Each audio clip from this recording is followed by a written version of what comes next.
नमस्कार आप सभी को, मेरा नाम है अर्पिता शर्मा और मैं आपकी हेल्प करने वाली हूं आपके इस एलडीसी के इंग्लिश के सफर के अंदर। तो मैं ऐसा अनुमान लगाती हूं कि आप लोग एलडीसी का पेपर देने जा रहे हैं, तो आप लोगों को जो एग्जाम पैटर्न है उसकी ऑलरेडी नॉलेज होगी, आपको पता होगा। फिर भी एक बार हम डिस्कस कर लेते हैं। देखिए, आपका जो ये पेपर है वो 2 फेजेस में होता है। पहले फेज में आपके 2 पेपर्स होंगे, पहला जीके साइंस और मैथमेटिक्स का 100 मार्क्स का। इसके लिए आपको 3 घंटे मिलेंगे।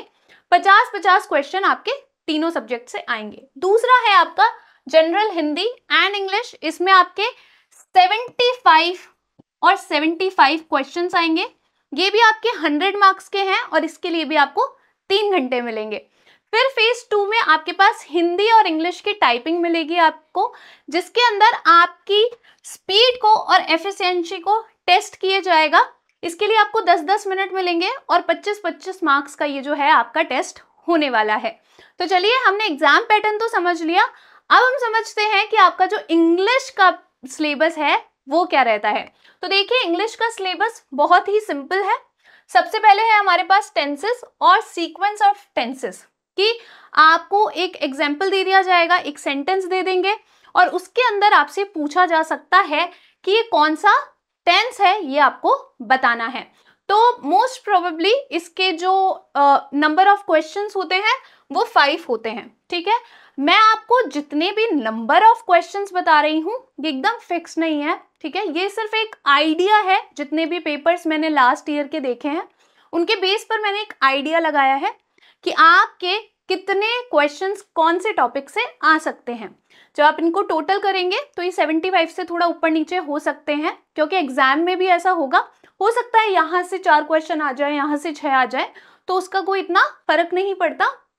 हम समझते हैं कि एक आइडिया ले लेते हैं कितने नंबर का और कितने क्वेश्चंस आ सकते हैं। ठीक है, फिर है हमारे पास वॉइस, जिसमें एक्टिव और पैसिव वॉइस होगा आपके पास। आपको एक्टिव से पैसिव बनाना हो सकता है, पैसिव से आपको एक्टिव बनाना हो सकता है।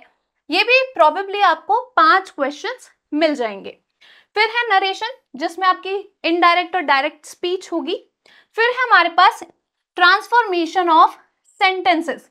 इसके अंदर आपको असर्वेटिव से इंटेरोगेटिव बनाना हो सकता है, एक्सक्लेमेटरी बनाना हो सकता है, तो या वाइस वर्सा करेंगे। इसके भी हम 5 क्वेश्चन आइडिया लेकर चलते हैं। फिर है हमारे पास आर्टिकल्स और डिटरमिनर्स, यानी ए एंड द और सम फ्यू, ये सब हमारे पास डिटरमिनर्स और आर्टिकल्स हैं। ये इसके आपको 4 से 5 क्वेश्चन देखने को मिल जाएंगे। फिर आप हमारे पास प्रीपोजिशंस।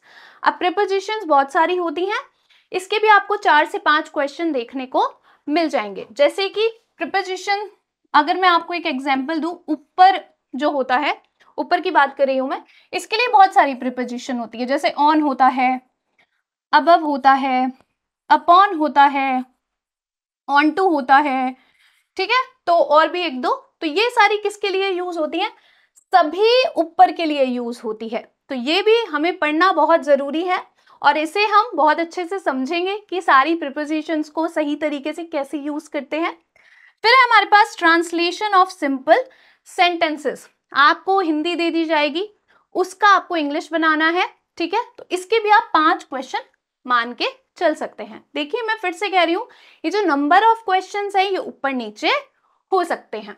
फिर है हमारे पास करेक्शन ऑफ सेंटेंसेस, जिसमें आपको सब्जेक्ट वर्ब एग्रीमेंट देखने को मिलेगा। कुछ रॉन्ग वर्ड्स होंगे जिनको आपको करेक्ट करना होगा, इसके आपको 1-2 क्वेश्चन देखने को मिलेंगे। फिर है हमारे पास ग्लॉसरी, जिसमें आपको कुछ टेक्निकल टर्म्स पूछी जाएंगी, जैसे कि डेडलॉक हो गया, एफिडेविट हो गया। ठीक है, इस टाइप के आपको कुछ टर्म्स दे दी जाएंगे, जिसमें आप 4 क्वेश्चन या 3 क्वेश्चन मानकर चलिए। फिर है हमारे पास सिनोनिम्स और एंटोनिम्स, यानी कि पर्यायवाची और विलोम शब्द। इसके भी आप 5-5 क्वेश्चन मान लीजिए। फिर है हमारे पास 1 वर्ड सब्स्टिट्यूशन, यानी कि एक सेंटेंस को आप एक वर्ड में कैसे बोल सकते हैं। ठीक है, तो एक वर्ड आपको ढूंढना होगा। इसकी भी बिल्कुल टेंशन मत लीजिए, हम सब कुछ कवर करेंगे हमारे सिलेबस का। फिर है forming new words by using prefix and suffix. Prefix वो होता है जो किसी भी वर्ड के आगे लगता है और सफिक्स वो होता है जो किसी भी वर्ड के पीछे लगता है। जैसे हम एक वर्ड ले लें, मान लीजिए मैंने लिया क्रेडिबल। क्रेडिबल का मतलब होता है विश्वास करने वाली कोई चीज, जिसपे हम विश्वास कर सकते हैं, ठीक है। तो अगर मैं इसके आगे कोई प्रीफिक्स लगाऊं, यानी कि अगर मुझे इसके पहले कोई वर्ड लगाना हो तो मैं क्या लगा दूं, अगर मैं IN लगा दूं तो ये क्या हो गया, इनक्रेडिबल हो गया, यानी कि कोई ऐसी चीज जिस पर विश्वास नहीं किया जा सकता, जो कि अविश्वसनीय है। और अगर मुझे इसके पीछे कोई सफिक्स लगाने को दे दिया जाए तो फिर मान लीजिए मैं क्या लगा सकती हूँ, क्रेडिबल का मैं कर सकती हूँ क्रेडिबिलिटी। तो ये मैंने क्या लगा दिया, इसके पीछे सफिक्स लगा दिया, जिसका मतलब होता है कि जो चीज विश्वास करने योग्य नहीं रही, ठीक है। तो इनका मतलब क्या होता है, इनको हम कहते हैं सफिक्स और प्रीफिक्स, ठीक है। इनक्रेडिबल यानी जिसपे हम विश्वास नहीं कर सकते, क्रेडिबिलिटी यानी जिसपे विश्वास कोई करने योग्य चीज थी। उसके बाद में हमारे पास टॉपिक है कंफ्यूजेबल वर्ड्स, जैसे कि आप मान लीजिए एक बहुत कॉमन वर्ड्स हैं एक्सेप्ट और एक्सेप्ट। ये दोनों ही वर्ड्स क्या हैं, बोलने में जब हम इनको प्रोनाउंसिएशन इनका करेंगे तो ये दोनों ही बिल्कुल सेम लगते हैं, तो ये क्या है, कंफ्यूजेबल वर्ड हैं, जिनका मतलब बिल्कुल ही अलग अलग होता है, ठीक है। तो ऐसे भी आपको 5 क्वेश्चंस देखने को मिल जाएंगे। फिर है हमारे पास कॉम्प्रिहेंशन ऑफ गिवन पैसेज। आपको एक पैसेज पढ़ना है, हम सीखेंगे पैसेज को पढ़ते कैसे हैं, उनके अंदर से आंसर्स कैसे निकालते हैं, तो ये सब भी हम सीखेंगे। इसके भी 4 से 5 क्वेश्चंस आ जाते हैं। और लास्ट हमारे पास टॉपिक है हमारा नॉलेज ऑफ राइटिंग, जिसमें आपको ऑफिशियल, डेमी ऑफिशियल लेटर्स लिखने हो सकते हैं, नोटिस लिखने हो सकते हैं, आपको ट्रेंडर्स के लिए कुछ नोटिस वगैरह लिखने हो सकते हैं। आपका 10 क्वेश्चंस इसके हो सकते हैं।